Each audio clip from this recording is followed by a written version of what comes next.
Rain of blue sparks fell across the hills of Dorn's Reach that night, and Daniel Osei counted the seconds between each flash, the way his father once taught him to count thunder back on Earth. The storm outside was not made of water. It was an ion storm, the kind that fried circuits and blinded sensors, and it had rolled in 3 hours earlier than the forecast promised. Daniel worked alone at Outpost 6, a small weather relay station perched on a rocky ridge. His job was simple: keep the antenna arrays alive so the colony below could track the storms before they hit the farms. Simple, until the storm decided to hit him first. He sat inside the shelter pod, a round steel room bolted into the rock, watching his monitors flicker and die one by one. Outside, the wind screamed against the hull. He had seen storms like this before, but never one this strong. He pulled his jacket tighter and waited it out, the way he always did. Then he heard it, a scratching sound, faint under the wind, coming from the outer hatch. At first he thought it was debris, a loose panel banging in the wind. But the sound had a rhythm to it: 3 scratches, then a pause, then 3 more. Not random. Daniel frowned and checked the outer camera feed, but the storm had already knocked it out. He would have to look himself. He grabbed a heavy flashlight and cracked the hatch open just wide enough to see. The wind slammed into him instantly, cold and sharp with static. And there, pressed against the outer wall, trying to squeeze into the small gap of shelter the hatch frame offered, was something Daniel had never seen before. It was small, maybe the size of a large dog, with scales that shimmered blue-green even in the dark. 2 wings, torn along one edge, folded tight against its body. Its eyes, when it looked up at him, were a pale gold, and they were full of fear. Daniel froze. Colony law was clear about this. Any unknown creature had to be reported immediately to the Velan Liaison Office before any contact was made. The Velan were the alien officials who managed this region of space, and they took their wildlife laws seriously. Breaking that law could cost him his post, or worse. But the creature was shaking, and blood was leaking from a gash along its wing, and the storm was not going to get any gentler. Daniel made his choice before he even finished thinking about it. He pushed the hatch open wider and stepped back. "Come on then," he said quietly. "Get in before the wind takes you." The creature hesitated, then dragged itself inside, moving with a strange, careful crawl, one wing pinned tight to its side. Once through the hatch, it collapsed on the floor, chest heaving. Daniel sealed the hatch behind them and knelt down slowly.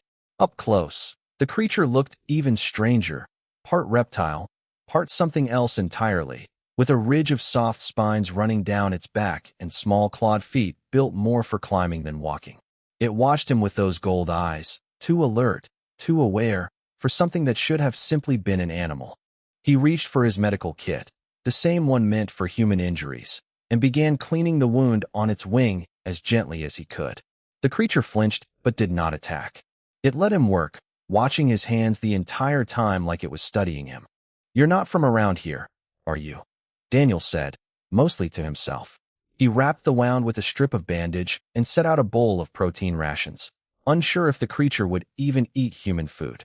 It sniffed at the bowl, then ate carefully, never taking its eyes off him for long. Outside, the storm raged on, but inside the shelter, something had shifted. Daniel sat back against the wall, exhausted, and watched the small creature finish its meal.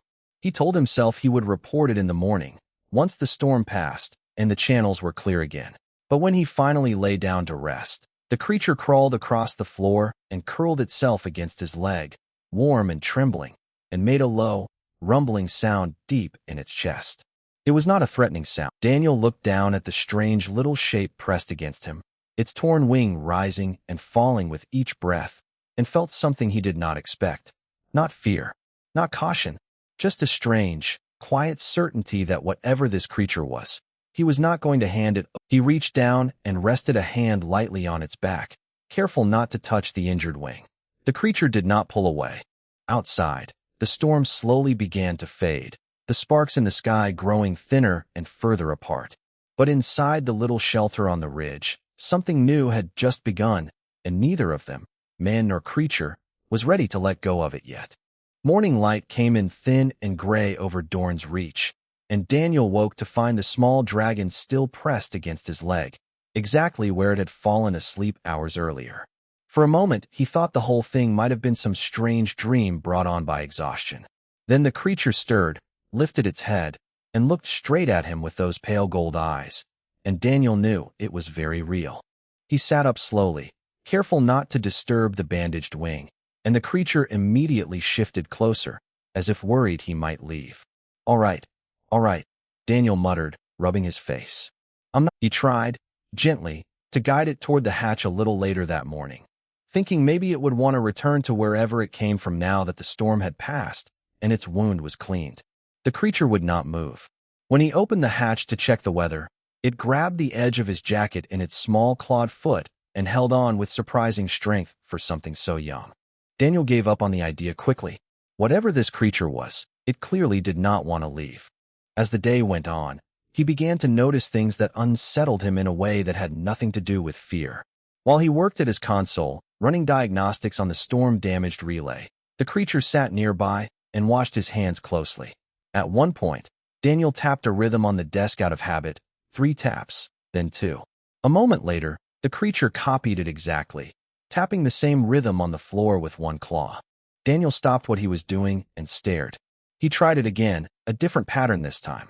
The creature repeated that 1-2, almost instantly. That's not normal animal behavior, he said quietly.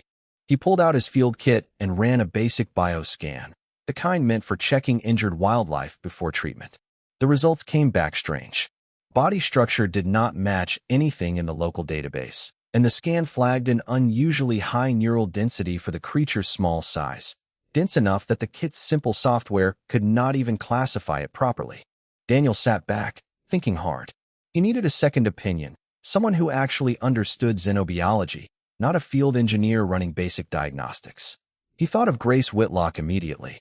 She worked at the colony's small research outpost 2 ridges over, and she was the only person he trusted enough to call before reporting anything through official channels. He opened a private comm line. Grace picked up on the 3rd ring, her voice tired but alert. Daniel? It's early. What's wrong? I found something, he said. During the storm. I don't think it's local wildlife. He described the creature as best he could. The scales, the torn wing, the strange intelligence in its eyes, the way it copied his tapping without hesitation. Grace was quiet for a long moment. You're supposed to report unknown fauna to the Velan liaison office, she said carefully. You know that. I know. But you called me instead. I called you first, Daniel admitted. I want to know what it actually is before someone shows up and takes it away. Grace sighed, but he could hear the curiosity creeping into her voice despite herself. The storm's still clearing out here. Give me 2 days, and I'll come take a look myself. But Daniel, if this turns out to be something the Velan Assembly has records on, you can't sit on it forever. They take species classification seriously. It's practically the whole reason they manage this sector. I know that too, Daniel said. 2 days is fine. After the call ended, Daniel looked down at the creature, who had settled itself near his boots while he talked, listening in the strange, focused way it seemed to listen to everything. He needed a name for it, something simple, not some grand title. Rook, he said aloud, testing the word. The creature's head tilted slightly at the sound, ears, or whatever passed for ears beneath the spines, twitching forward. Yeah, Rook fits. As if in answer, Rook made that same low rumbling sound from the night before and pressed his small head against Daniel's boot. Daniel spent the rest of the day working with Rook curled nearby, occasionally glancing over to find the little dragon watching the diagnostic screens with what looked almost like understanding. By evening, exhaustion caught up with him, and he slumped back in his chair only to find Rook had climbed up and draped himself across his boots, sound asleep. Daniel looked down at him for a long moment. He thought about Grace's warning, about the Velan Assembly and their careful control over every registered species in the sector. He thought about protocol, about the report he still had not filed. Then he looked at Rook, small and trusting and fast asleep, and found he still was not ready to hand him over to anyone at all. 3 days later, a dusty transport rover pulled up outside Outpost 6, and Grace Whitlock climbed out looking like she had not slept properly since Daniel's call. She was a short, sharp-eyed woman who carried a scanner case slung over one shoulder like it weighed nothing, and the moment she stepped through the hatch and saw Rook sitting calmly beside Daniel's chair, she stopped dead in the doorway. You weren't exaggerating, she said. I never exaggerate about work, Daniel replied. Personal stuff, maybe. Grace knelt down slowly, keeping her movements careful and unhurried. Rook watched her with obvious caution, pressing slightly closer to Daniel's leg, but did not retreat. She held out a gloved hand, palm up, and waited. After a long moment, Rook leaned forward and sniffed her fingers, then, to Daniel's surprise, tapped his small claw against her palm twice. He copies patterns, Daniel explained. Taps, hand signs, sounds. Started the morning after the storm. Grace's eyebrows rose. She unpacked her scanner and got to work, running a full battery of tests that took the better part of an hour, murmuring to herself the entire time. Daniel busied himself making tea for both of them, though his attention kept drifting back to her growing frown. Well? He finally asked, setting a cup beside her. Grace sat back, staring at her scanner readout like it had personally offended her. His genetic markers are partial matches for a species I only know from old survey archives. A species called the Calith WYRMS. Never heard of them. Most people haven't. They were native to a world the Velan assembly annexed early in their expansion into this sector, over a century ago. Official records list them as extinct. Habitat collapse, they say, shortly after the annexation. Grace looked up at him. Extinct, Daniel. As in, this creature should not exist. Daniel looked down at Rook, who was busy investigating the edge of Grace's scanner case with obvious curiosity, and felt a slow, uneasy weight settle in his chest. So either your archives are wrong, or the Velan Assembly's official story is wrong. One of those two things, yes. Grace kept her voice low, almost instinctively, even though there was no one else around for kilometers. If the Calith WYRMS survived the annexation and the Assembly's own records say otherwise, that's not just a scientific mistake. That's a hole in their history they may not want found. Before Daniel could respond, the console behind them chirped with an incoming hail. He crossed the room and answered it, and a clipped, formal voice filled the small shelter. Outpost 6, this is Velan Patrol Vessel Koresh 9. Our orbital scan has flagged an unregistered energy and biological signature near your position. Requesting permission to land for a standard inspection. Daniel's stomach dropped. He glanced at Grace, who had gone very still, and then at Rook, who seemed to sense the shift in the room and pressed himself flat against the floor beside Daniel's boots, wings tucked tight. Understood, Daniel said into the comm, keeping his voice as level as he could manage. Requesting a few minutes to secure loose equipment before you land. Acknowledged. Koresh 9 descending. He cut the comm and turned to Grace, who was already on her feet. They're not supposed to be able to detect him from orbit, she said quickly. Not with a standard sensor sweep. Not unless. Unless he's giving off some kind of signature they specifically know to look for, Daniel finished grimly. Because they know exactly what a live Calith WYRM looks like on a scanner. There was no time to think it through further. Outside, through the small viewport, Daniel could already see the telltale shimmer of a descending shuttle cutting through the low clouds. Whatever the Velan Assembly's official records claimed about the Calith WYRMS, someone in their patrol division clearly still knew how to find one. We can't let them see him, Daniel said, already moving. Not until we understand what we're dealing with. Grace didn't argue. She grabbed her scanner case and looked around the small shelter for anywhere a frightened, injured creature could hide from a trained inspection team. The maintenance crawl space, under the main console. It's cramped, but it should block a basic scan. Daniel knelt down and gently gathered Rook into his arms. The little dragon trembled but did not resist, gold eyes wide and fixed on Daniel's face as if searching for reassurance. I need you to stay quiet, all right? Just for a little while. He carried Rook to the crawlspace hatch and eased him inside as gently as he could, sealing the panel just as the whine of shuttle engines grew loud enough to rattle the windows. Grace shoved her scanner case behind a storage crate and forced her expression into something calm and unbothered.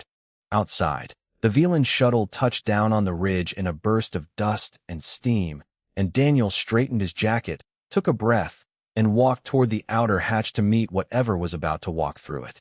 The hatch hissed open, and a tall figure stepped through, moving with the stiff, measured gait of someone who had spent years following procedure exactly and expected everyone else to do the same. Administrator Voss was Velan, a lean insectoid figure with a smooth gray exoskeleton and dark, faceted eyes that swept the room in one slow, deliberate pass. Two small inspection drones floated in behind him, humming softly as they began scanning the shelter. Outpost Engineer Daniel Osei, Voss said, his translated voice flat and precise. This is Administrator Voss, Velan Wildlife and Compliance Division. We are here regarding an unregistered signature detected near this location. Morning, Daniel said, keeping his tone easy. Storm knocked half our systems offline last week. Wouldn't surprise me if something's throwing off strange readings. Noted. Voss did not sound convinced. His gaze shifted to Grace, standing near the console with her arms crossed and her expression carefully neutral. And you are? Dr. Grace Whitlock, Colony Research Division. I came out to help assess storm damage to the relay equipment. Voss studied her a moment longer than necessary, then gestured for his drones to begin their sweep. The small machines drifted through the shelter, scanning walls, floor panels, and equipment racks with quiet beeps.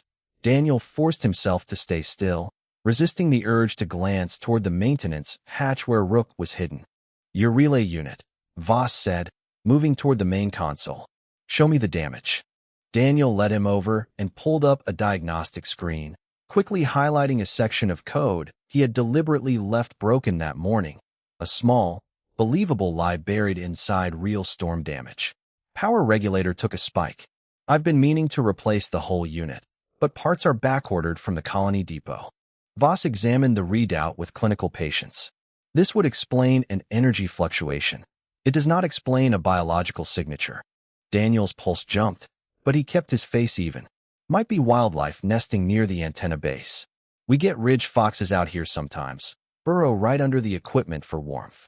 Behind him, one of the drones drifted toward the maintenance hatch, its scanning lights sweeping low across the floor panels. Daniel's chest tightened. Beneath the hatch, he knew Rook could hear everything, and he could only hope the little dragon understood enough to stay still. He did not. A faint scratching sound came from beneath the panel, quiet, but not quiet enough. Voss's head turned sharply toward the noise. Daniel moved fast, grabbing a wrench from the nearby toolkit and letting it clatter loudly against a metal support strut, followed by a sharp curse and a stumble that sent a stack of storage crates tumbling to the floor. Relays still not stable, he said, voice tight with manufactured frustration, gesturing at sparking cables he had rigged earlier as a backup distraction. Watch yourself, this whole panel's live. The drone hovering near the hatch paused, redirected by the sudden electrical flare, and drifted toward the sparking cables instead to log the new anomaly. Grace stepped in smoothly, crouching down as though to inspect the crates Daniel had just knocked over, effectively blocking the maintenance hatch from view entirely. Voss watched the scene with narrowed, faceted eyes, clearly unconvinced but lacking anything solid to challenge. He waited while his drones finished their sweep, gathering nothing more than confirmation of storm-related equipment damage and a great deal of loose clutter. Your outpost is in poor order, Engineer Osei, Voss said finally. Storm season, Daniel replied. It's on my list. Voss said nothing for a long moment, simply watching him with that unreadable insectoid stillness. The scan results are inconclusive. However, the signature detected from orbit was significant enough to warrant further review.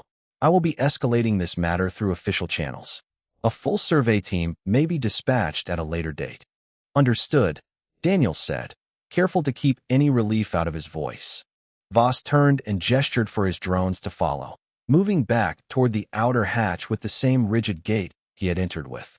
At the threshold, he paused and looked back once, his gaze lingering just a moment too long on Daniel's face, as if searching for something he could not quite name. Compliance is not optional, Engineer Osei, he said. Remember that. Then he was gone, the shuttle engines roaring to life outside as it lifted off the ridge and disappeared into the gray afternoon sky. The moment the sound faded, Daniel rushed to the maintenance hatch and wrenched it open. Rook burst out immediately, half stumbling, half flying across the floor, and slammed into Daniel's chest with a force that nearly knocked him backward. The little dragon pressed against him, trembling hard, small claws gripping his jacket tight. Daniel wrapped his arms around him without thinking, feeling the rapid, frightened pounding of Rook's heart against his own chest. It was not just fear of strangers. Rook had understood exactly what danger meant, and exactly who he was afraid of losing. "It's all right," Daniel murmured, holding him close. "I've got you." Behind them, Grace let out a long breath and sank into a chair, staring at the closed hatch where the shuttle had disappeared. "That man is coming back," she said quietly. "And next time, he won't be alone." That night, Daniel sat at the console long after Grace had fallen asleep in the spare bunk, Rook curled against his side as always, and stared at a blank message screen he could not bring himself to close. Hiding Rook had worked once. It would not work twice, not against a full survey team with better equipment and no reason to believe another convenient equipment failure. "We can't keep doing this," he said quietly, more to himself than to Rook, who lifted his head at the sound of his voice. "Hiding only buys time. It doesn't fix anything."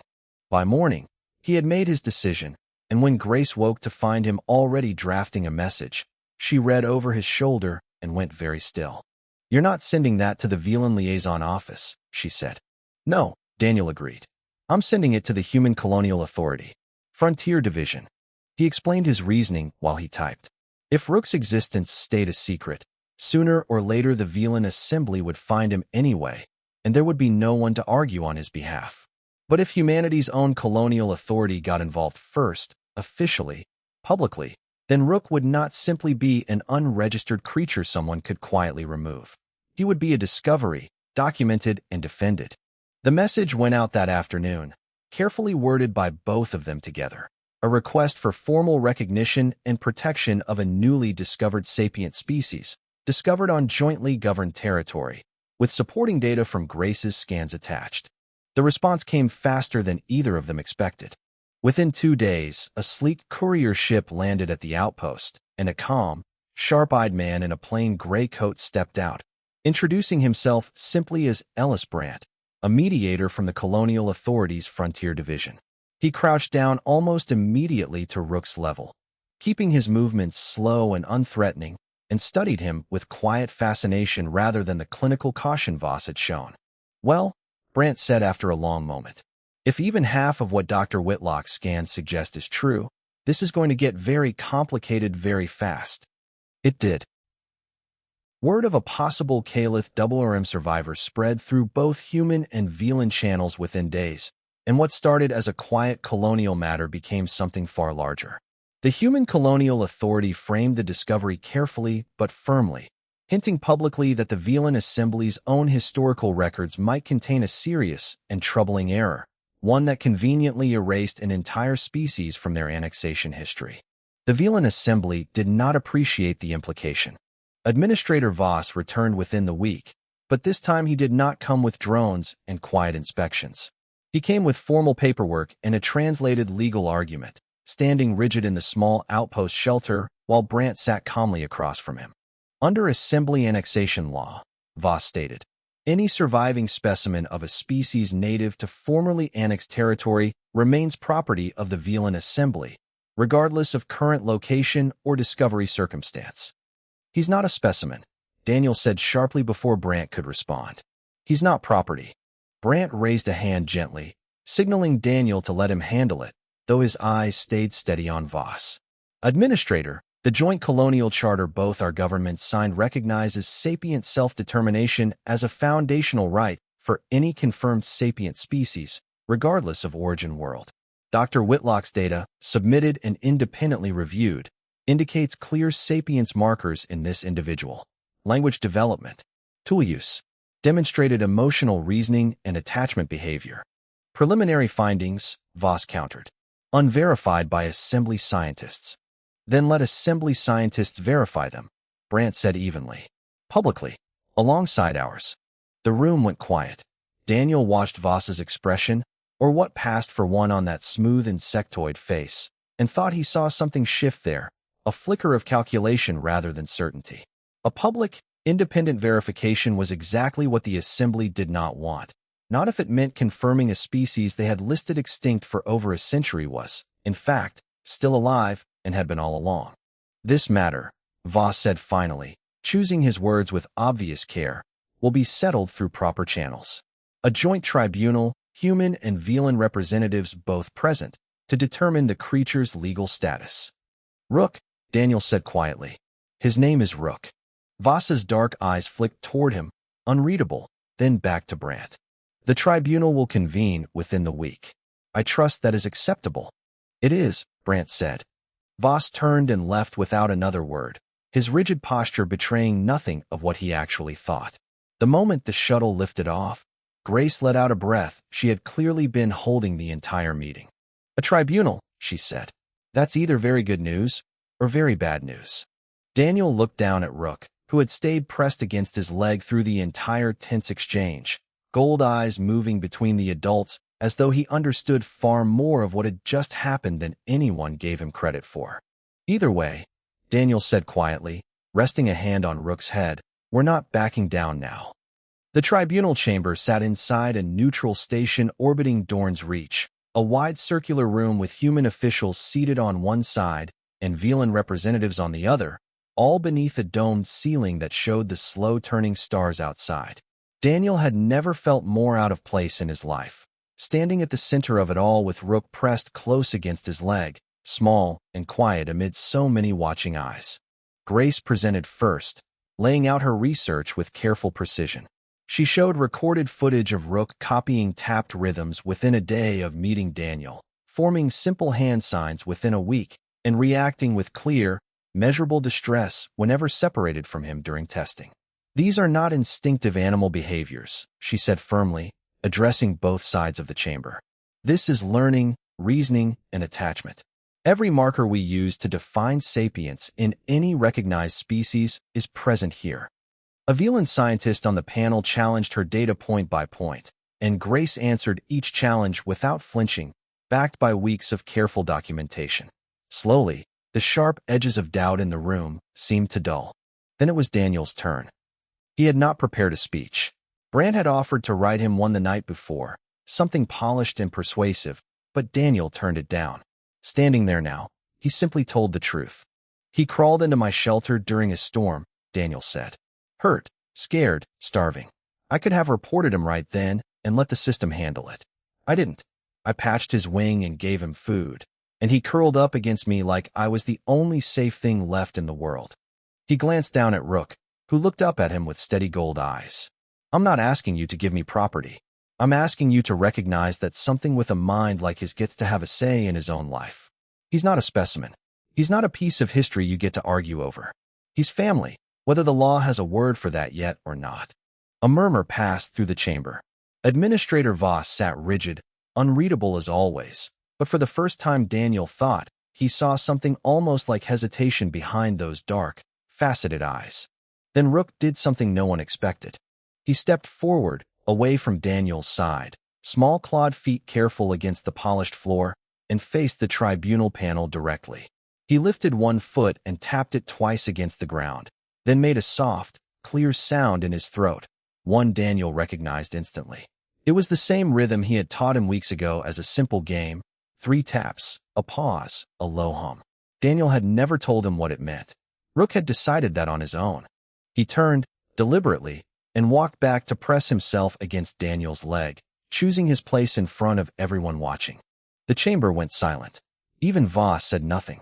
The head tribunal officer, an older human woman with gray hair and a measured voice, finally spoke. Let the record reflect that the individual known as Rook has demonstrated, through independent action, a clear and deliberate choice. She looked toward the Velan side of the chamber. This tribunal recognizes the Caliph WYRM as a sapient species possessing the right of self-determination, consistent with the Joint Colonial Charter. Custody, ownership, property, none of these terms apply here. Guardianship, chosen freely by the individual in question, does. Voss rose slowly, his expression, for once, unreadable in a different way than usual, something closer to quiet defeat. The Assembly will require a formal review of our historical annexation records regarding the Caliph homeworld, he said, each word careful and clipped. If discrepancies are found, they will be addressed. It was not an apology, but it was, Daniel realized, the first crack in a wall that had stood for over 100 years, and somewhere behind that crack was the truth about what had really happened to Rook's people. The tribunal ended not long after, but Daniel barely registered the walk back to the courier's ship, Rook trotting close beside him the entire way, tail flicking. Weeks later, storm season returned to Dorne's Reach, ion clouds rolling in thick and blue over the ridge, just as they had the night this all began. Daniel sat in the shelter doorway with the hatch cracked open, watching the lightning flicker across the sky. Rook was bigger now, sturdier, his torn wing long since healed and stronger than ever. But when the first real crack of thunder rolled through the hills, he still crossed the room without hesitation and pressed himself against Daniel's side. Daniel rested a hand on his back, feeling the familiar rumble of contentment beneath his palm, and smiled. The galaxy had tried its best to pull them apart, laws and history and fear all working against one small, injured creature who simply refused to let go. And in the end, none of it had mattered at all. Some bonds, it turned out, just weren't meant to be broken.